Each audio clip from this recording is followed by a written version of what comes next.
जय माता दी। बड़ों को मेरा चरण स्पर्श और छोटों को मेरा प्यार। स्वागत करती हूँ आप सभी का अपने यूट्यूब चैनल पर और आशा करती हूँ कि आप सभी लोग स्वस्थ होंगे और मस्त होंगे। जब दिवाली आती है तो हम कितने खुश होते हैं और हम 15 दिन पहले या फिर मैं कहूँ 1 महीना पहले शुरू हो जाते हैं, कोने कोने की सफाइयाँ कर देते हैं। क्यों? क्योंकि माता लक्ष्मी आने वाली है। ठीक इसी तरह जब नवरात्रि आने वाली होती है ना, तो भी हमारे लिए बहुत ज़रूरी हो जाता है कि हम अपने घर के कोने कोने की सफाई करें। नवरात्रि आने से पहले कुछ चीज़ों को ना आपको घर से बाहर निकाल देना चाहिए, क्योंकि नवरात्रि 9 दिन हमारी माँ दुर्गा के 9 स्वरूप में अलग अलग देवियाँ जो कि हमें हर तरह से सुख शांति समृद्धि का वरदान देती है। तो ऐसे में नवरात्रि आने से पहले सफाई करना तो उतना ही ज़रूरी हो जाता है जितना ज़रूरी कि हम दिवाली की सफाइयों को समझते हैं। तो नवरात्रि आने से पहले घर से आपको कुछ छोटी छोटी चीज़ें निकाल कर बाहर फेंकनी है। यही मैं आपको याद दिलाने आई हूँ।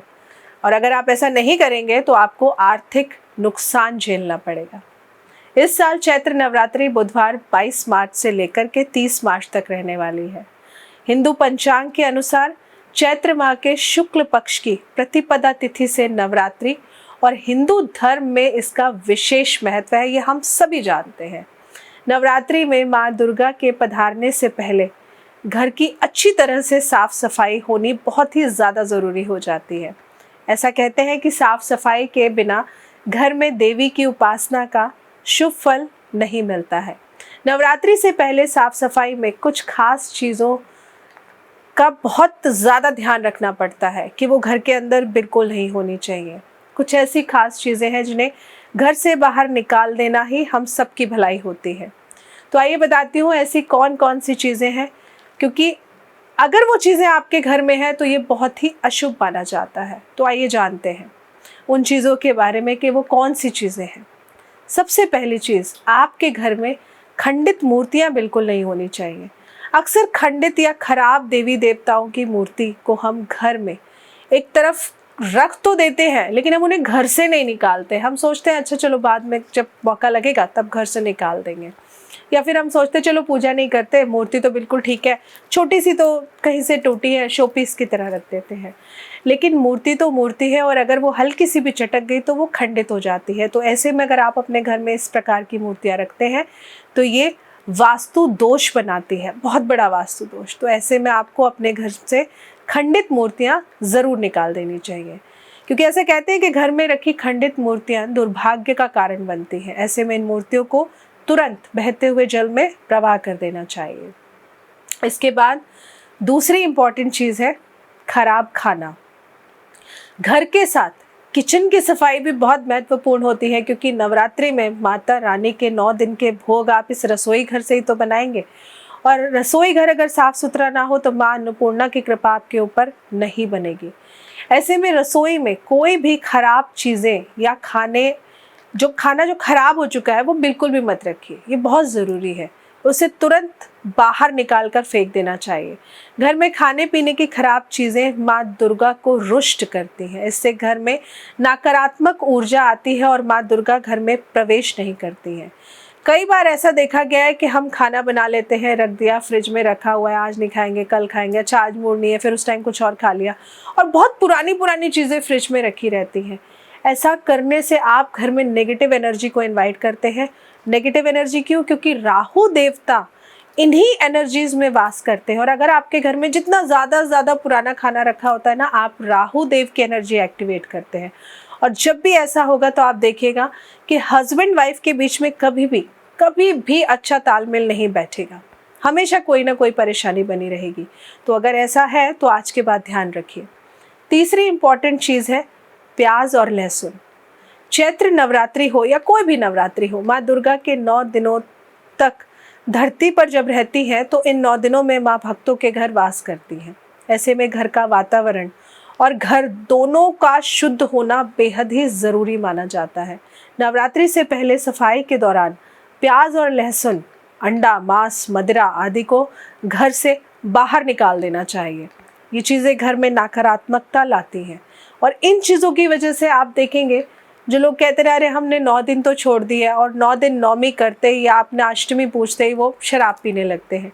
तो आपको पता है आप क्या कर रहे हैं, आप अपने ऊपर ना भार ले रहे हैं। और जब भी ऐसा करेंगे तो आप देखेंगे कि आपके शरीर पर काले काले रंग के ना पैचेस होने लगते हैं, दाग धब्बे होने लगते हैं, क्योंकि ये राहु देव का ही प्रकोप होता है। त्वचा संबंधित जब भी कोई परेशानी आपको मिलती है तो आप समझिए कि आपने माता को रुष्ट किया है, आपने माँ दुर्गा को नाराज किया है, जिस वजह से आपके राहु देव एक्टिव हो चुके हैं और जो कि आपको हर प्रकार से मुसीबत देने आए हैं। पहले वो आपको स्किन पे दिक्कत देते हैं और उसके बाद वो आपको धन संबंधित परेशानियां देने लगते हैं, आपको कोर्ट कचहरी की दिक्कतों में फंसा देते हैं।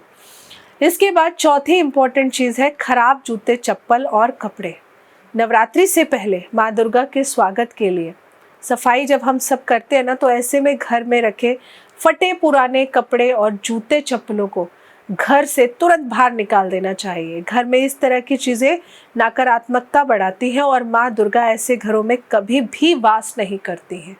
इसलिए कभी भी छोटे से लालच के चक्कर में बड़ा नुकसान मत करिए।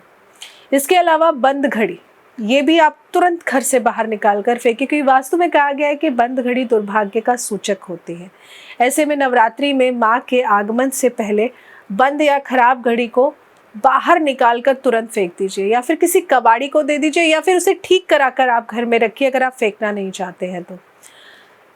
ऐसी चीज़ें आपकी तरक्की में बाधा उत्पन्न करती हैं, साथ ही बुरा समय लाने में भी देर नहीं लगाती हैं। तो इसलिए ये कुछ खास छोटी छोटी चीज़ें थी जो मैं आप सबको बताने आई थी कि आपके घर में नहीं होनी चाहिए। और इसके अलावा आखिरी चीज़, अगर आपके घर में टूटे फूटे बर्तन हैं, चटके हुए टूटे फूटे बर्तन हैं, तो इनको भी नवरात्रों में, नवरात्रि शुरू होने से पहले घर से निकालकर बाहर फेंक दीजिए, क्योंकि ये सब कुछ नहीं है खराब राहु और शनि के लक्षण हैं। तो जब हम नवरात्रों में हम माँ को प्रसन्न करना चाहते हैं, अपनी माँ दुर्गा के 9 स्वरूपों की पूजा करके हम उनसे हर तरह से सुख समृद्धि का आशीष चाहते हैं, तो ऐसे में हमारे लिए बहुत ज़रूरी हो जाता है कि हम वो सारी चीज़ें घर से बाहर निकाल कर फेंकें जिससे कि हमारी माता को कष्ट पहुंचता हो। तो मैं लेकर आई थी ये छोटी सी जानकारी आप सभी के लिए, और आशा करती हूँ कि आप सबको ज़रूर अच्छी लगी होगी। अच्छी लगी या नहीं प्लीज़ कमेंट करके बताया ज़रूर करिए। और अगर आप लोग अपनी जन्म कुंडली दिखाना चाहते हैं तो नीचे स्क्रीन पर दिए हुए नंबर से हमसे कनेक्ट कर सकते हैं।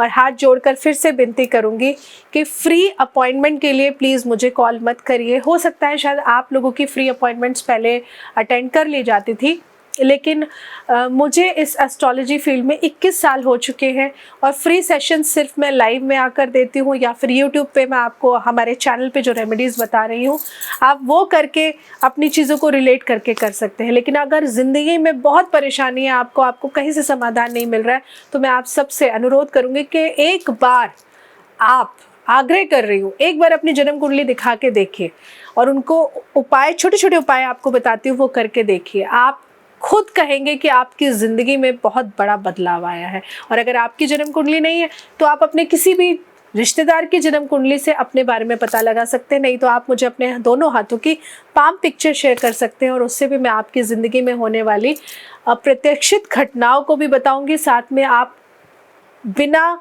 बात की परेशानियां जो आपके ऊपर आ रही है उनसे कैसे बच सकते हैं, उसके लिए छोटे छोटे से उपाय बताऊंगी। जय माता दी।